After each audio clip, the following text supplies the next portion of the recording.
Hey everybody, welcome back to Everyman Prepping. Hope you all had a fun, relaxing, and productive weekend.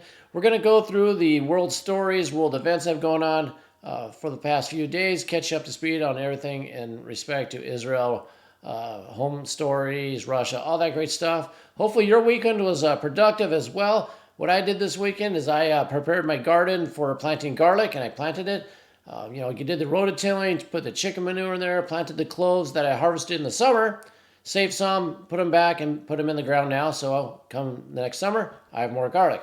So I have a rotation, self-sufficient garlic farm going on. I also have all the vegetables. I collect seeds from most of my all my other vegetables, and I suggest everybody does that themselves. If you have heirloom plants, your tomatoes, peppers, cucumbers, eggplant, okra, whatever you're planting, zucchini, save those seeds, dry them, store them properly. So every year you can replant from your own stock. You're not relying on the stores. You have the chickens for chicken manure, a compost pile, something for nutrients. That way you rely on yourself and not an outside source. Try to get as much self-sufficient as you can. So that's what I did. If you want to write down below what you did this weekend and share with others, that'd be great as well. Well, let's go ahead and get started with our stories. As with this, please like, share the videos, comment below, and subscribe to the channel. The first thing we have here is the picture I'm showing you right now. And this is, as you can see, a rocket launcher that the IDF forces found and took a picture of. But you can see how creative Hamas is. This is, if you have a ranch or you're in some country land, this is a water tote, basically. Usually they store water. They can store syrups and pesticides, other stuff, but a lot of them use as water totes. It's about 275 gallons, but look, they created a rocket launcher out of there. That's why these things are found everywhere. That's why Israel's having a hard time, getting rid of all the rocket launches, because Hamas is very ingenious. They put them in anything. Imagine how hard this is to spot from the air, from a drone even. I mean, it looks like a water tote with a little bit of pipe sticking out of it. I mean, these are all over. So I just want to show you what they're dealing with and kind of how ingenious they are and, trying to hide themselves, conceal their armors and weapons and all that. So I found that as an interesting photo. Thought I'd share it with you all. But let's go into looking at this here. This is the current state of the Gaza Strip. The purplish, light blue, whatever you want to call that color, is where Israel is. You can see they've almost surrounded it. There's this little portion here where they haven't quite. It's called the Ash Shatai, maybe refugee camp. But that's basically the last section they have to close off almost the entire encirclement. The hotel that everybody is talking about, that is there Hamas inside or is not Hamas inside, is right in this section right here. I blow it up and recenter it.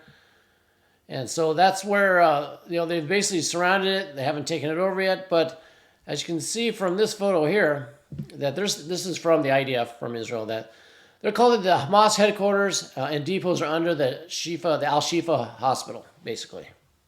And so you can see this, they kind of outlined that square that was on the other map. It's the same square as this one here, but this gives it a little more detail. And they're saying that, they said is a command and control center. This is an underground complex. This is the main part of the hotel right here. This says Hamas underground complex. So a lot of complexes. I haven't been able to find actual photos, video from being on site, because like I said, they've surrounded it, but this is what their intel's telling them. So this is what Israel's putting out, that yes, Hamas did use the hospital as cover, as a place to work out of. And if it was bombed or attacked, this is why. So that's information coming out from Israel. Another photo opportunity here that they took upon themselves, which kind of like that beach photo I put out, which they probably shouldn't have done, where, the Israeli soldiers are staking the Israeli flag on the Gaza beach, kind of like occupiers. Well, that's kind of what they're doing here. This is the Gaza Parliamentary Building. Some people call it the Hamas Parliamentary, but it's the Gaza Parliamentary Building. You can see they're, very proud, took it over. They got the Israeli flags everywhere. Probably not the photo, the picture you want if you're saying you're not trying to occupy or take over the place. But that's what they're putting out. That's why Israel's getting a lot of flack. But, Israel's also saying that, they've conquered northern Gaza is what they're saying. And Hamas is running and fleeing. And they're, in disarray. And they're fleeing south. Terrorists are going south. So that's what we're hearing from Israel. Of course, there's tunnel networks everywhere. Go back to this picture. Let me blow it out. So they're saying that Hamas is fleeing, going south. There's tunnel networks all over this lighter area here. And they obviously haven't been in there. There's going to be a lot of fighting. There's going to be a lot more, soldiers of both sides dying. But they're putting out that basically Hamas has been defeated up here. I don't know if that's true or not, how the amount of truth that, because they still have to go south. If their military people are going south, well, they still got to conquer all that and do something with all that. So we'll see how that goes. But that's the stats of what they're kind of talking about. Now, this is also happening. So there's confirmed hits in Tel Aviv of rockets coming out of Gaza still. So, they might have said that Hamas is fleeing and everything, but after they put that out, we still have rockets and they're landing. They're falling. They're coming out of these things and they're hitting the ground. Some people are saying, this is showing that the Iron Dome doesn't work anymore. It's failing. I think they're just running low on ammo. Like I said, those things aren't expensive. Those rockets are tens of 100 times cheaper than an Iron Dome rocket. So maybe they're picking and choosing which ones to fire. Maybe they just can't fire enough Iron Dome, rockets to stop all these because they're still taking hits. And these are coming from Gaza. So there's still a lot of work to go on there. So that's the current stats we have of all that. And then we have this video that came out. Now, let's blow it up here so you can see. Supposedly, this is coming. This has been unconfirmed, but they're showing, you can see the much military armament coming by on the left side over here. That this is all going towards Lebanon, towards Hezbollah's area. That Israel is beefing up there because that's, they're really trying to provoke Lebanon and Iran to get in this. If you ask me, they're stepping up the air campaign using larger missiles. According to this video, if it's legitimate, you see it looks like tank. I don't think that's artillery. It's moving pretty fast, but those look like tanks and not artillery pieces. Moving up north to the border. Is this the next stage? Is it going to escalate? I don't know, but this video, if it's true, shows a lot of military equipment moving that direction. And let's see what else we have next here. Oh yeah, we have the 5 soldiers, Army soldiers that died. It was, first people thought it was a plane, but it came out it was a helicopter. It was a UH-60L Black Hawk, which went down in the ocean. They said it was during refueling.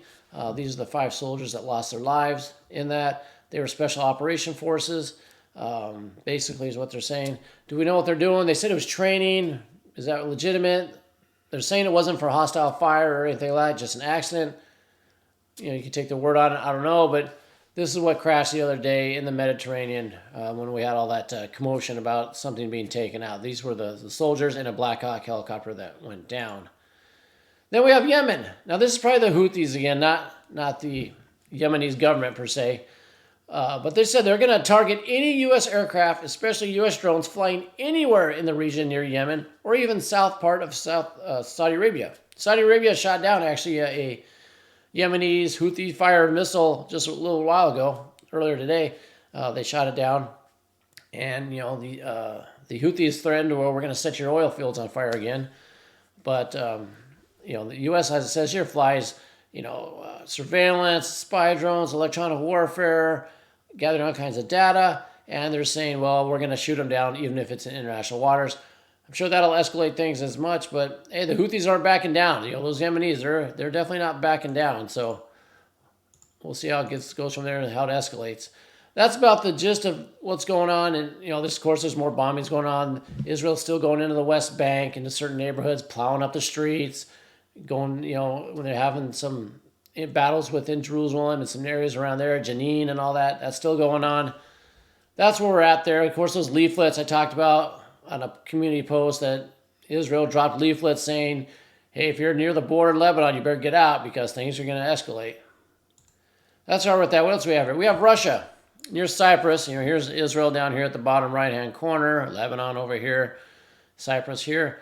But in about 2 weeks, I think, what's the date on this thing? It says, I think it's the 25th. Yeah, 25th. Russia's going to do some naval bombardment out here. Not sure why Russia's even over here, unless they're supporting Syria.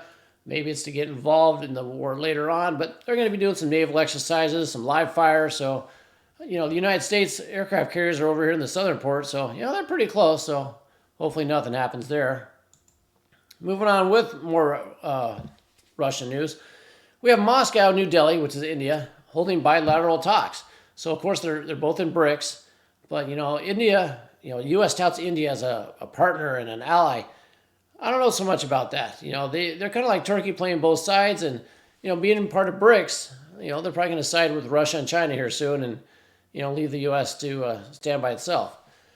So they're going to talk about bilateral talks, including political, trade, economic, energy, connectivity, defense. That's a key one right there, defense, and consular issues. So, they're talking about how Russia can help them in their defense. Maybe if India can provide anything to Russia, I don't know. But the fact that they're talking, leads me to believe, do I have anything else here? I don't think so. It leads me to think that their bond is growing stronger, while the U.S.-India one is probably going to get weaker. And that'll be another ally lost going into BRICS. They're already in BRICS, but basically another ally lost and another partner with India, with China and Russia. India has, 1.4 billion people with their production capabilities, pharmaceutical, technology. It's probably going to be another loss for the U.S. So getting closer ties there. Then we have this. So the training of the Ukrainian pilots on the F-16 has begun in Romania. These aren't the Ukrainians flying here in this video you see going on right here. I can blow that up just so everybody can watch the cool jets fly by. These are, this is just a show put on by a couple of pilots that know how to fly F-16s already. But the training has started in Romania. Imagine it'd be 2 or 3 months. I mean, I'm not an expert or anything on how long it takes. These pilots already know how to fly planes. They're just learning how to fly the F-16. But I know they're really pushing to get these into Ukraine by the end of the year. Russia's anticipating them going in, and Russia's basically said, as soon as they get over there, we're going to shoot them down. So that's coming soon. I mean, these, a couple months, maybe by the end of the year, maybe by January, we'll see F-16s flying over Ukraine and taking out Russian targets or just get blown out of the sky. But that's coming up also. And then we have this here where Poland is going to send 10,000 more troops or relocate them to the border with Belarus, because I don't know if they're thinking that, when Russia's done with Ukraine, they're going to go through the Baltics, come into Poland. Who knows? Dmitry Medvedev, we haven't talked about in a while. He hasn't really threatened nuclear war in a while. Has said, they would like to take over Odessa. They're coming for Kiev, and they'll probably leave the western portion, leave, or whatever it's called, to Poland, and maybe go through there. Who knows? But they're moving this. The Kremlin says they caution against this escalation, but Poland's going to do what Poland wants to do on their border. And there's another thing in Ukraine. Zelensky and the Ukrainian military said they put 500,000 mines along the Belarus border and the Russian northern border up there. 500,000 mines. That's basically going to ruin that area for who knows how long. After this war ends, however it ends, you got to demine all that. You're going to have threats to the civilian population. I mean, it's almost unfathomable, 500,000 mines, but that's what they put in. So Ukraine's going to be hard to live with for many, many years after the war is over, whenever it does end. Going to some domestic, not really domestic, but this is some two non-war stories coming up. Check this one out. This is in Iceland. Check out these cracks forming. They've had all those earthquakes. They got volcanic warnings. There's probably going to be an eruption, but it's splitting the ground now, and you got steam coming up through there. So not looking good for Iceland. We'll see what happens up there. Besides the human toll, the infrastructure toll of an eruption happening, you've got the effects on the weather. If it is a big eruption, all the gases and the ash that might be poured in the atmosphere, which might cause a bigger winter. But this is pretty amazing, this thing that's happening. We'll have to keep our eyes on it, because if the eruption happens, that's going to be just a little more chaos thrown into the world. But those are some pretty amazing video you see right there. And then lastly, of course, we have this. Congress has 5 days to avert a shutdown. You believe it's already been the 45 days? They did that really quick stopgap measure that got Kevin McCarthy fired, basically. Well, I think it happens on the it happens on the 17th. The shutdown will happen again if they don't come up with more money or a continuing resolution or something. They're only going to have 4 days when they return today. They should have returned to start working on this. And they need to pass the appropriations for 12 different sectors of the federal government. They used to do it all one giant omnibus bill, but the Republicans are saying, no, we want to do 12 separate ones.